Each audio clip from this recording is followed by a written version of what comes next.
buenas a todos y bienvenidos al segundo capítulo del podcast de cine de Cule y Banderas. Hola, bienvenidos. Bueno, pues nada, hoy estamos aquí Cule y yo especialmente contentos porque hemos estado viendo a nuestro equipo de fútbol ganar una liga más. Totalmente irrelevante, nuestros oyentes no quieren saber nada sobre eso.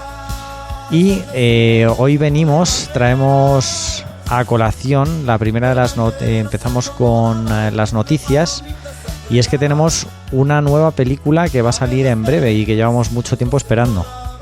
Bueno, en realidad ya hace tanto tiempo de la primera que ni se esperaba que saliera una secuela, y es una sorpresa que en principio podría ser agradable.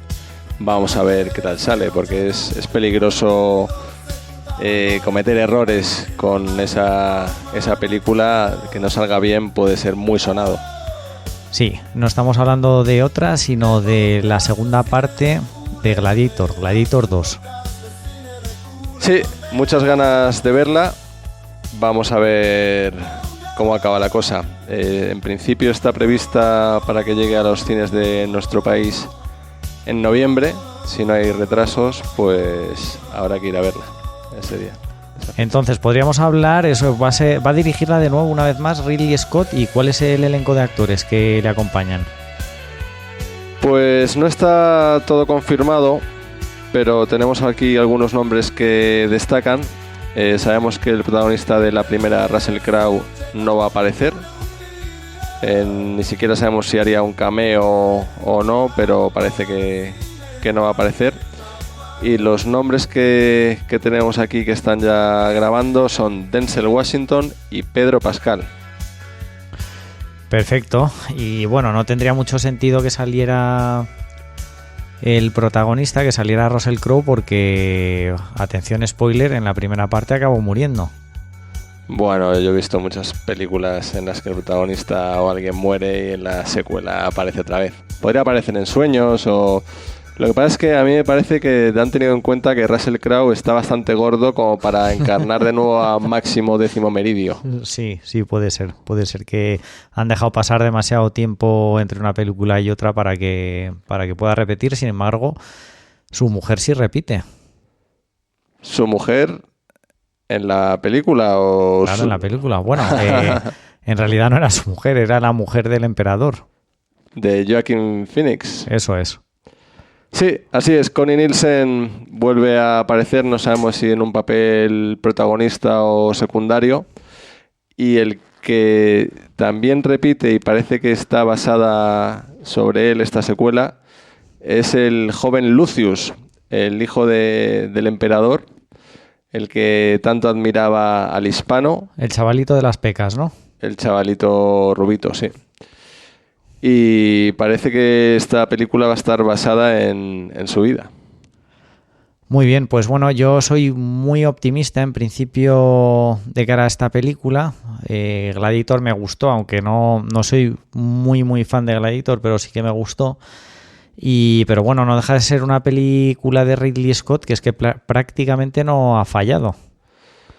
Bueno, que digas que no eres muy fan de Gladiator me hace darme cuenta de que no tienes absolutamente ni idea de nada de cine, porque es un peliculón fantástico, ganó 5 Oscars bien merecidos y tiene algunas de las escenas más impactantes del cine moderno.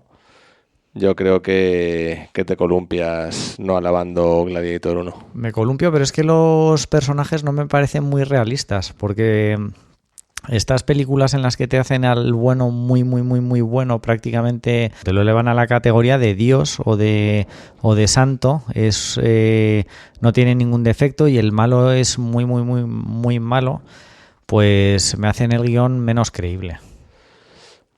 Bueno, es una visión que no comparto. De hecho, tampoco es tan bueno Russell Crowe. Máximo no es tan bueno, es un guerrero, ha cometido errores en el pasado y bueno, era el favorito del emperador, y de ahí que el malo, el hijo del emperador, quiera quitarlo de en medio, porque al final... El emperador, que era Marco Aurelio. recordémoslo, emperador hispano. Sí, esa parte te la dejo a ti, teniendo en cuenta que tienes otros podcasts de historia y que te crees mejor que los demás por ser una especie de historiador. Sí, Marco Aurelio, o para el que no lo sepa, Adalid del estoicismo, fue el emperador filósofo. ¡Qué flipado! Bueno, ya ha colado su cuñita de empollón, ya está a gusto, que creo que deberíamos pasar a hablar más bien pasando de la historia, y vamos a hablar de Ridley Scott, que es historia viva. Pues Ridley Scott es un auténtico maestro, me duele un poco decir la edad porque tiene casi 87 años, está a punto de cumplirlos y no sabemos si le quedarán todavía muchos cartuchos que disparar.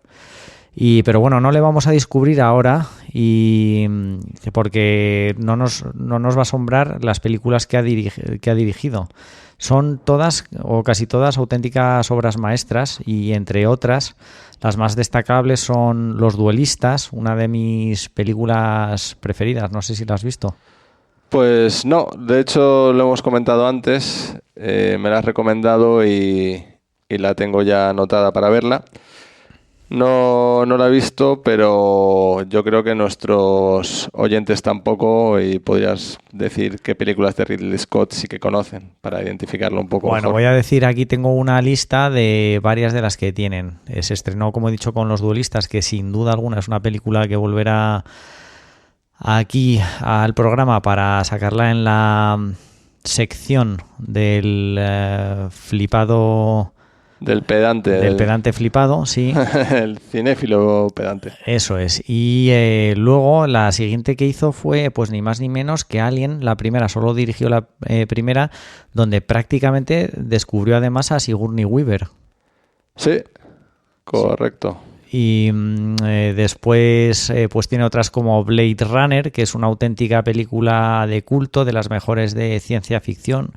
Un auténtico peliculón.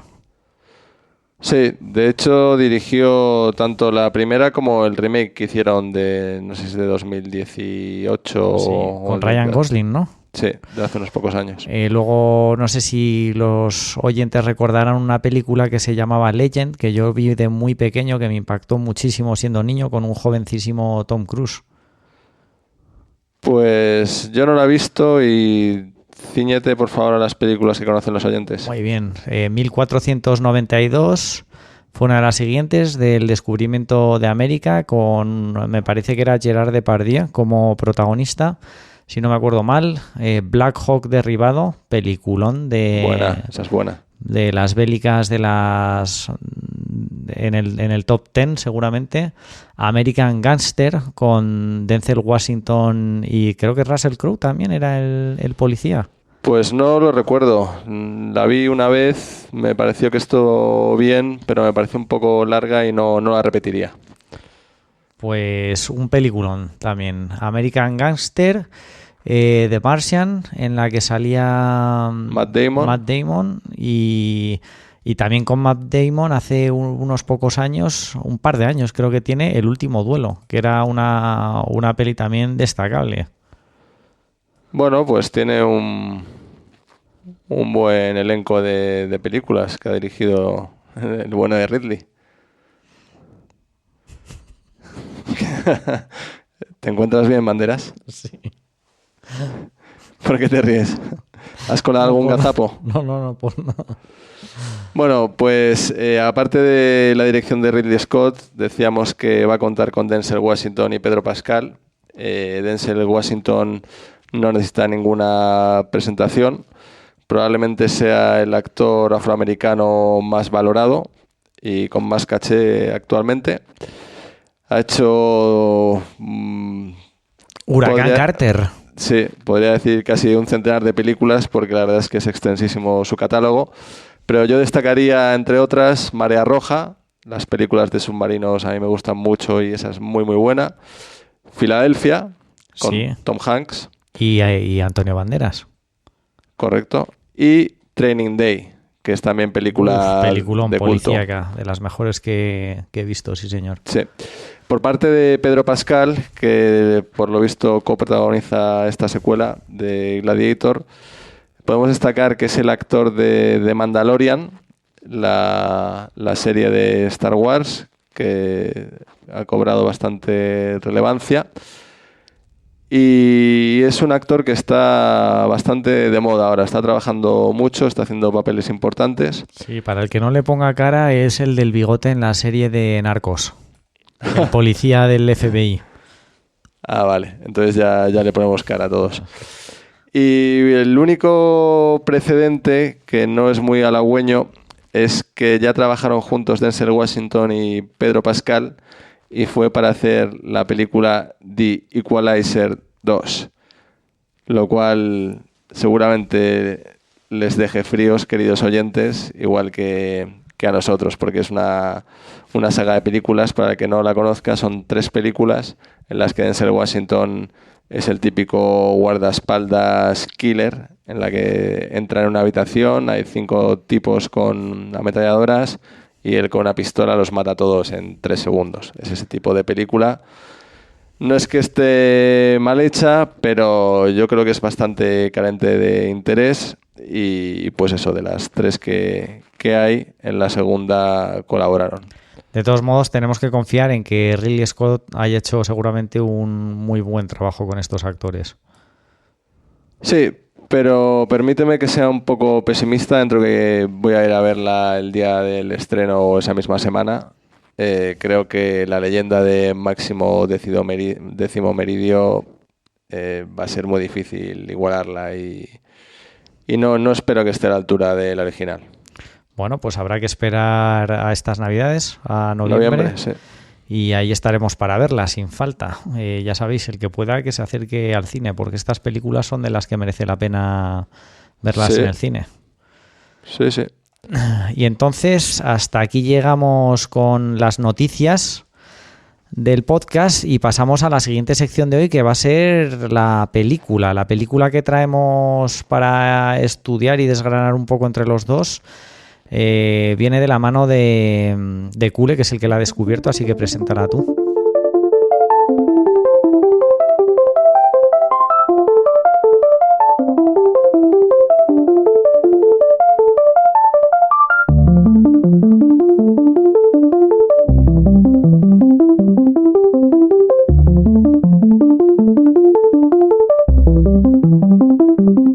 Sí, bueno, la descubrí en 2015 cuando fui a verla al cine, y la verdad es que ya en el cine me gustó, pero con el paso del tiempo la he ido apreciando más y más, y es una película que veo regularmente.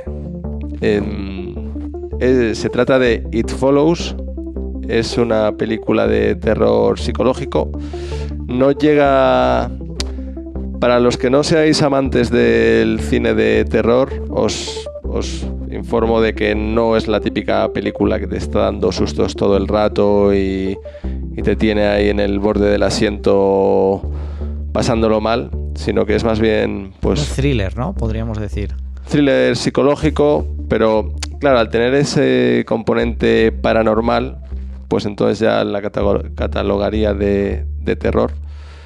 Pero no, los que lo paséis un poco mal viendo películas de miedo, no la descartéis simplemente por esto, porque merece ser vista y creo que pasará con el paso de los años a ser una gran película de culto, si no lo es ya. Sí, y yo creo que podríamos hacer una breve sinopsis sin hacer demasiado spoiler, ¿no? Sí, va a ser un poco complicado, pero bueno... explicamos un poquito la trama. Se podría hablar de que es como una ETS paranormal, porque es un buen nombre, no lo estaba pillando, pero sí, lo acabo de... Lo captas, ¿no? Lo es captas. Exactamente eso, sí. Sí. Bueno, pues trata de una chica de la que vamos a hablar ahora largo y tendido. Una gran actriz que creo que va a ir cobrando relevancia con el paso de los años. Sí, que encarna el papel de la protagonista. Sí. Estamos hablando de Maika Monroe. Maika Monroe, esa joven rubia que ha salido ya en varias películas. Sí, pero no empieces a decir las películas sin que hagamos un poco la sinopsis, que te veo que coges carrerilla. Adelante. Sí, bueno, lo que decíamos, lo de la ETS paranormal. Esto que os cuento sale en los primeros 5 minutos de la película, entonces el spoiler no es muy grave, y teniendo en cuenta que es una película que va a cumplir pronto 10 años, pues igual teníais que haberla visto ya, pero bueno, los 5 o 10 primeros minutos os los destripo un poquito, y es que parece un poco bobo el argumento, pero es cuando un chico tiene relaciones con una chica, le pasa algo que es paranormal, que no sabe qué es. Relaciones sexuales, estamos hablando. Correcto, relaciones sexuales. Le pasa algo que la persigue, It Follows, por eso viene el título, y es algo que la va a perseguir con muy malas intenciones. Entonces, el principio de la película trata de cómo la chica, pues, se da cuenta de si eso es cierto, de si se está volviendo loca, no sabe bien qué pasa. Y a partir de ahí, pues ya tendrá que empezar a luchar con este mal que le han pasado, que no se sabe muy bien si es sobrenatural, demoníaco o qué es, pero lucha contra ello y hay varias formas de hacerlo y bueno, está apoyada por sus amigos y por su hermana, y se van moviendo de escenarios, intentando evitarlo, intentando perder a este mal que les persigue y bueno, hasta ahí os cuento para no destripar. ¿Y qué se puede decir a tu juicio? ¿Qué es lo que hace esta película tan buena? Porque a veces el argumento no es lo más importante, si está bien llevado por el director, ¿verdad? Pues sí, ahora hablamos del director, pero yo creo que es una película que funcionaría incluso quitando lo principal de la película, que es ese mal que la persigue. Yo creo que si lo quitamos de la ecuación, la película funcionaría, ya no como algo de terror, sino como una historia muy interesante entre la protagonista y el amigo que intenta ayudarla, que es pues eso, una pequeña historia de amor no correspondido, que es realmente interesante y bueno, y los personajes son muy interesantes también. Sí, para mí lo más destacable de la película, lo que más me ha llamado, que es algo que tienen pocas películas, pero que aquellas que lo tienen me hacen disfrutar muchísimo, y es la ambientación que consigue el director, porque muchas veces es tan relevante como el hilo argumental o las interpretaciones, y en este caso la fotografía que tiene el actor, la pausa que tienen muchas de sus escenas, en las cuales a veces no pasa nada, pero solo viendo las imágenes ya disfrutas con ella, ¿verdad?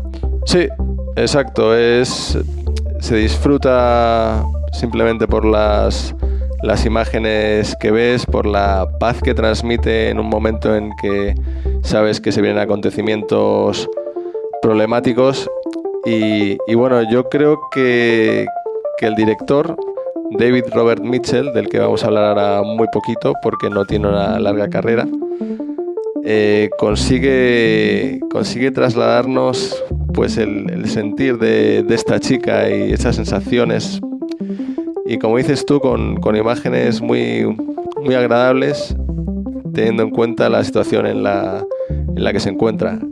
Cabe destacar que este director también es el guionista de la película, la escribió él. Sí, de algún modo, como estábamos hablando, muchas escenas en principio irrelevantes son llamativas, te atrapan y consiguen, al final tienen como la función de meterte en la película, porque explica la vida de unos chicos que están en una especie de barrio que algún día fue los suburbios americanos, que algún día fue clase próspero, media. algún día fue próspero, pero ahora es decadente, y cómo llevan unas vidas bastante decadentes, ¿no?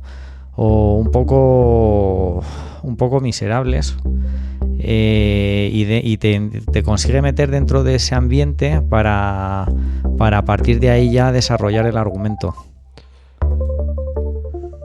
Pues sí, bueno, la primera parte de la película tampoco es que sea un vecindario chungo, como podríamos decir coloquialmente, pero sí que luego se mueve por ambientes un poco más turbios y sórdidos según avanza la película.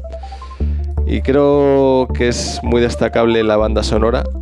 La banda sonora está compuesta específicamente para la película. Tiene unos toques electrónicos, es moderna y la verdad es que acompaña muy bien a esas escenas de las que tanto estamos elogiando. El director, como tú has dicho, es el guionista de la película y aquí viene a colación, hay que destacar algo importante, que yo no sé si tú lo sabes, pero mirando un poquito por internet he encontrado por qué es el guionista, y resulta que la trama principal de la película no es otra cosa sino una pesadilla recurrente que tenía el propio director, y a partir de aquí decidió escribir esta historia. Pues no lo sabía y me parece muy muy interesante. ¡Boom! Y simplemente me hace darme cuenta de la pedrada que tiene nuestro amigo David Robert Mitchell. Ahora lo entiendo todo. Sí, hay que destacar como... Bueno, no sé si quieres decir algo más de la trama antes de continuar. No, yo creo que ya lo paramos ahí para no hacer más spoiler. Creo que es suficiente. Creo que hemos trasladado a los oyentes que, aunque suene algo bobo y de película mala, este hombre hace que la película sea realmente potente. Yo me gustaría decir, para que os hagáis a la idea, es que a mí Cule me recomendó esta película y era muy escéptico y no tenía ganas de gastar mi tiempo en verla, porque a pesar de que yo adoro el cine de terror, si es bueno, estaba muy cansado pues de una pandilla de adolescentes que están en peligro, que en principio es en parte el argumento de la película, pero esta me sorprendió con una historia muy buena, un guión poco esperado y una dirección del todo extraordinaria. Sí, vamos a destacar también de este director la otra gran película que tiene, en la que también es guionista. No tiene nada más conocido aparte de estas dos películas que mencionamos y bueno, de la que estoy hablando ahora es Lo que esconde Silver Lake, que es una película que se ha llevado también algunos premios como It Follows y es muy muy rara. Sí, yo ahí no coincido con Cules y en que es muy rara, pero no en que no me gustó. Yo no la entendí, me quedé dormido directamente y es una película que me ha costado mucho entender. Sí, es un poco larga. Es anterior, ¿no? A It Follows. ¿O es es posterior. Creo que es de 2020. It Follows 2015, esta es 2020 aproximadamente. Y bueno, la película trata de un chico que vive en Los Ángeles y empieza a moverse, a conocer gente distinta en otros ambientes a los suyos, en fiestas un poco distintas de las que él suele acudir, y empieza a ver como unos patrones, unos códigos, una especie de conspiración que va destapando, y en un principio es muy rara, cuesta un poco a veces seguir el argumento o creer que tiene sentido, pero luego, justo en la parte en que tú te quedaste dormido, es cuando lo empieza a hilar todo y la verdad es que es bastante interesante. Es una película súper recomendada para fumados. Es todo un buen fumeta. Con esta película, vamos, le va a encantar. Pues quizás por eso a mí no me ha gustado. Será por eso. Pero bueno, no sé qué tal iría en taquilla. Se nos ha olvidado decir en It Follows que era una película de cine independiente con muy poco presupuesto. Tenía 1,3 millones de presupuestos y solo en Estados Unidos recaudó 14,6. O sea que fue dentro de lo que es su público, de lo que se podía esperar, un taquillazo.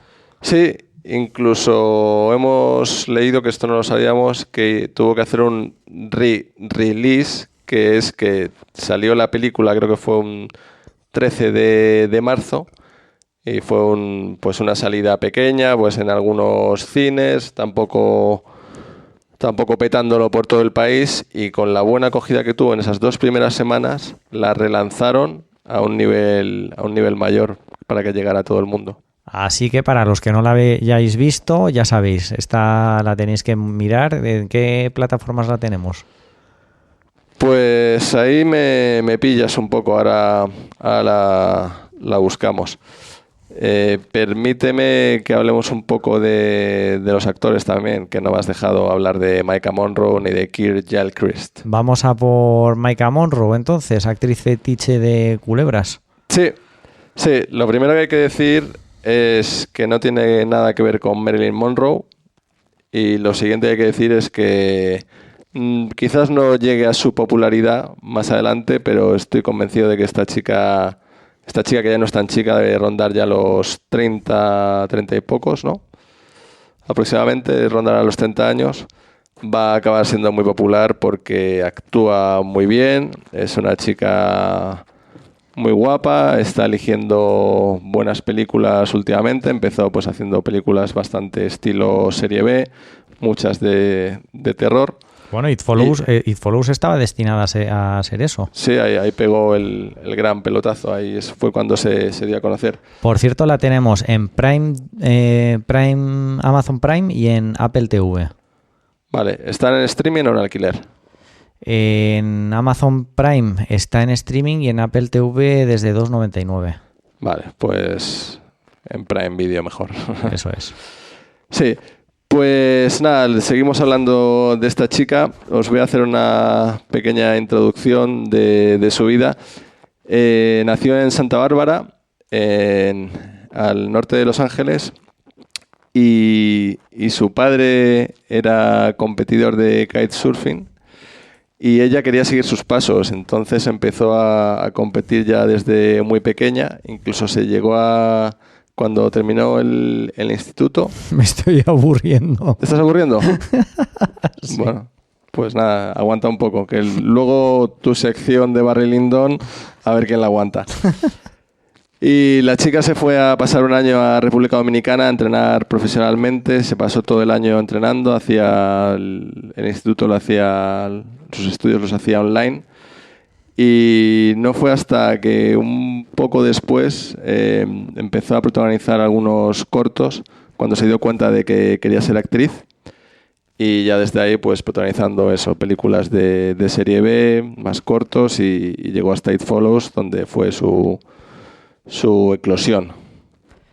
Y ahora háblanos de sus películas, porque yo hay otra que tengo vista casualmente desde antes de que me recomendaras esta, que es El extraño, en inglés Watcher, que para mí fue una película muy más que aceptable, muy buena, otro thriller psicológico.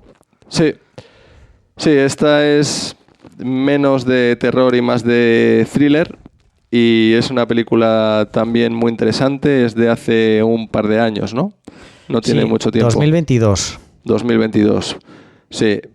Pues la sinopsis que podemos contar un poco es de una chica de esta americana que se casa con un hombre, creo que es rumano, ¿verdad? Sí, de hecho está grabada en Bucarest. Y se mudan a vivir a Bucarest, y tras un asesinato bastante sonado en su barrio, la chica pues empieza a tener miedo porque ella no trabaja, se queda en el piso, está el marido todo el día trabajando. Sí. Y empieza a ver como que alguien la está siguiendo. Por eso The Watcher, el extraño, alguien en el edificio de enfrente que parece que la está vigilando.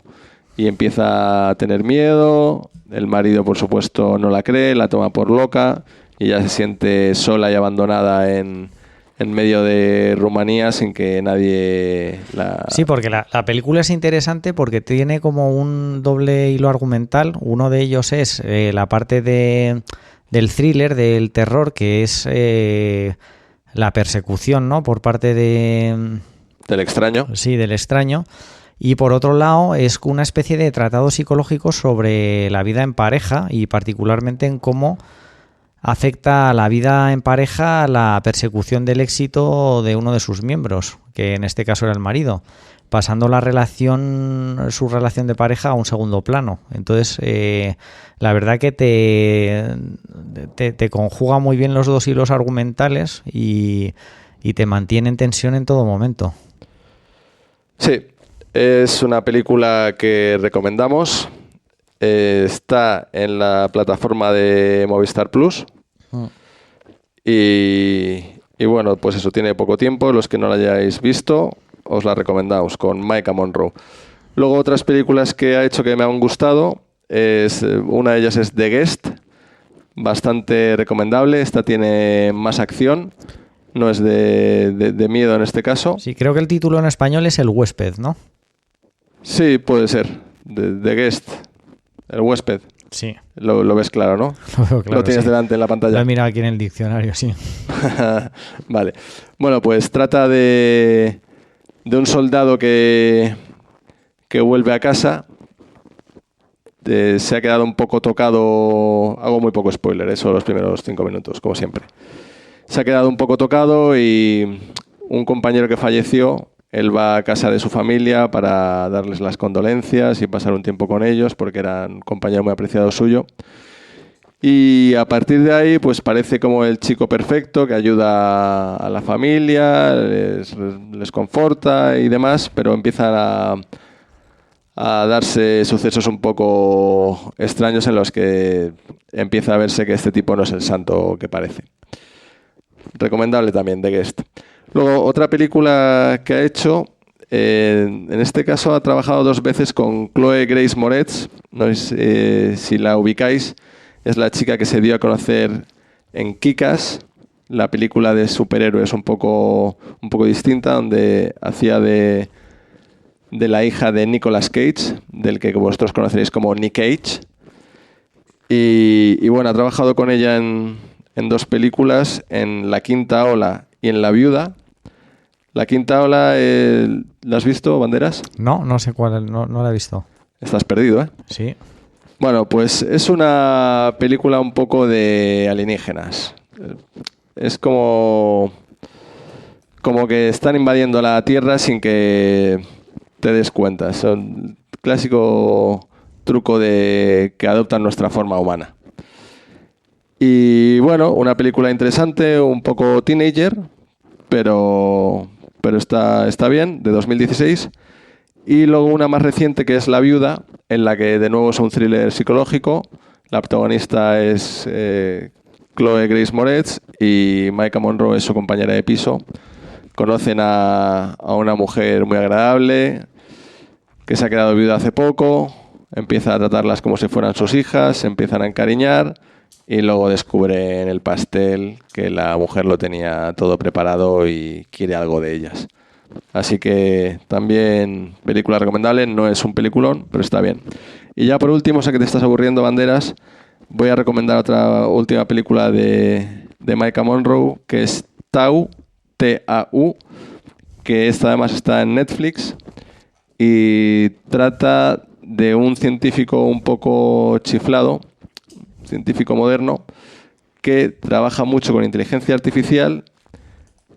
Vive en una casa totalmente domotizada, controlada por esta inteligencia artificial que él mismo ha creado, y se puede ver que está un poco chiflado precisamente porque experimenta con seres humanos y una de las chicas con las que experimenta pues es esta actriz, Maika Monroe, a la que mantiene prisionera. Y bueno, pues la trama de la película es que ella intenta escapar de esta casa del futuro en la que ninguno querríamos estar. Bueno, como veis, el Cool es un auténtico admirador de Maika Monroe. Sí, pero te recuerdo que fuiste tú el que se metió en su Instagram y dijo que era bastante pajeable. No tengo Instagram, por lo que no ya, cuela. Comprendo. Pero con este último comentario terminamos de hablar de Maika Monroe y pasamos a nuestra siguiente sección, que va a ser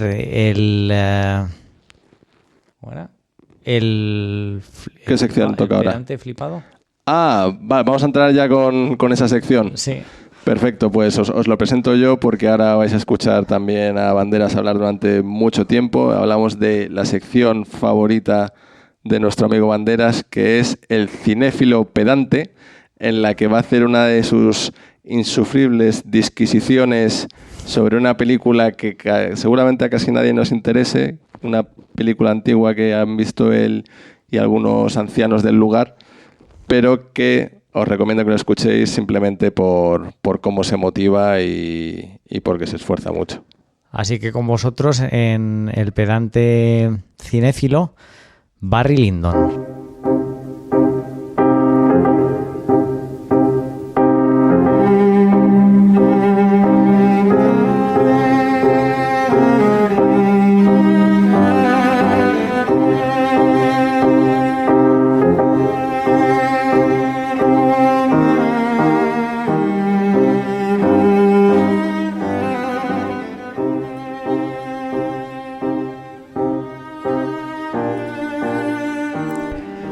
Barry Lyndon, película de Stanley Kubrick, estrenada en 1975. Narra las aventuras y desventuras de Redmond Barry, el protagonista, un joven irlandés de mediados del siglo XVIII que se ve obligado a huir de su pueblo y a alistarse en el ejército inglés que estaba reclutando soldados en Irlanda para participar en la Guerra de los 7 Años. Está inspirada en la novela La suerte de Barry, escrita por William Makepeace Thackeray y publicada en 1844. Se trata de una película larga, de más de 3 horas, concretamente 185 minutos, y que se divide en 2 actos. Estamos, sin duda, ante una obra maestra. En comparación con el cine actual, el ritmo de la película puede parecer lento, pero esto no debe disuadir a ningún espectador de ver este largometraje, porque tanto el argumento como el desarrollo mantienen al espectador interesado en todo momento. La dirección y la fotografía son extraordinarias, como no podía ser de otra manera, de la mano del genio Stanley Kubrick, quien quiso dar a los planos de los paisajes la apariencia de los cuadros de Thomas Gainsborough, un pintor inglés del siglo XVIII. Para el rodaje, incluso en escenas de interior, no utilizó prácticamente iluminación artificial y para ello hizo uso en algunas escenas de unas lentes especiales que tomó prestadas de la NASA. Las actuaciones están a la altura de la película y son del todo estelares, con el atractivo Ryan O'Neal de protagonista, que hace las veces de Redmond Barry, y una guapísima Marisa Berenson en el papel de Lady Lyndon. Tanto los vestuarios como la ambientación de la época cuidan hasta el más mínimo detalle. Es en definitiva una película que no tiene ninguna imperfección. En mi caso he visto la película en español y diría que incluso los doblajes están a la altura.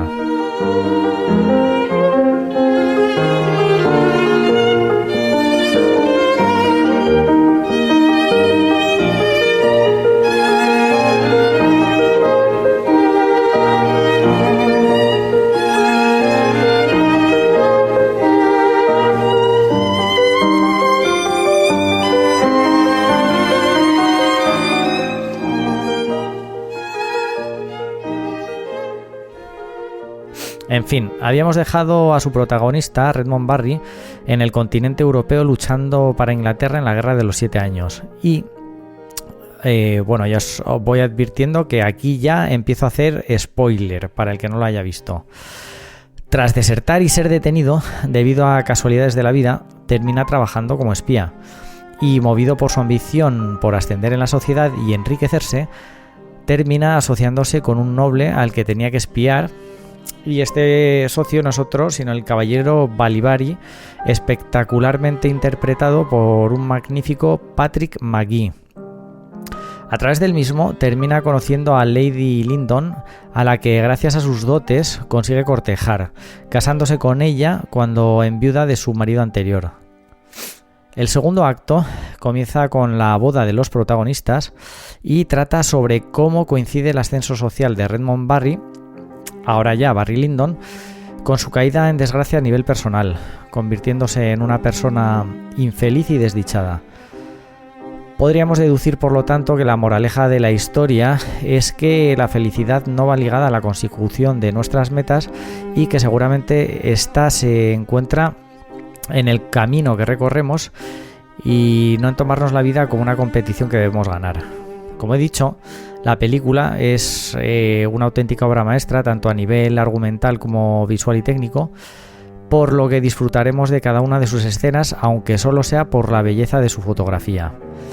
La película en su momento, aquel año, participó en los Oscars de 1976, es ganadora de 3 Oscars, aunque estos fueron de carácter menor, pues tuvo la mala suerte de coincidir con Alguien voló sobre el nido del cuco. Ganó, por lo tanto, el Oscar a la mejor fotografía, Oscar a la mejor canción y al mejor diseño de producción. Además estuvo nominada a otros 3, eso sí, de los gordos, que fueron mejor película, mejor guión y mejor dirección. A continuación os contaré también algunas curiosidades de la cinta. Como os he comentado antes, fue grabada en su totalidad con luz natural. Por otro lado, la película tenía un presupuesto inicial de 2,5 millones de dólares, pero finalmente acabaron gastando más de 11 millones más del presupuesto. Para colmo, se pegó un batacazo en taquilla y fue la única película deficitaria que ha tenido el director.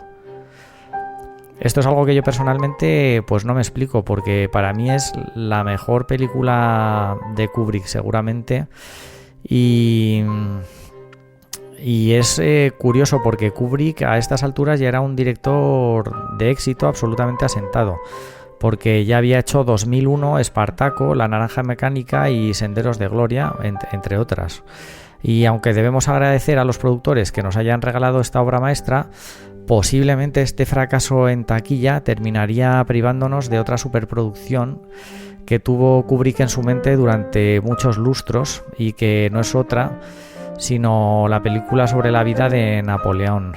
Pero bueno, sobre esto tendré que investigar algo más. Otra curiosidad es que la primera opción del director para interpretar a Redmond Barry era Malcolm McDowell, el protagonista de La Naranja Mecánica, el cual no quiso aceptar el papel debido a sus diferencias con el director. Y también tuvieron en cuenta a Robert Redford. En fin, pues este es un breve resumen, una pequeña exposición de Barry Lyndon. Y espero que nos dejéis aquí en los comentarios vuestras opiniones sobre la película, y para los que no la hayáis visto os animo encarecidamente que os la pongáis. En fin, un saludo a todos.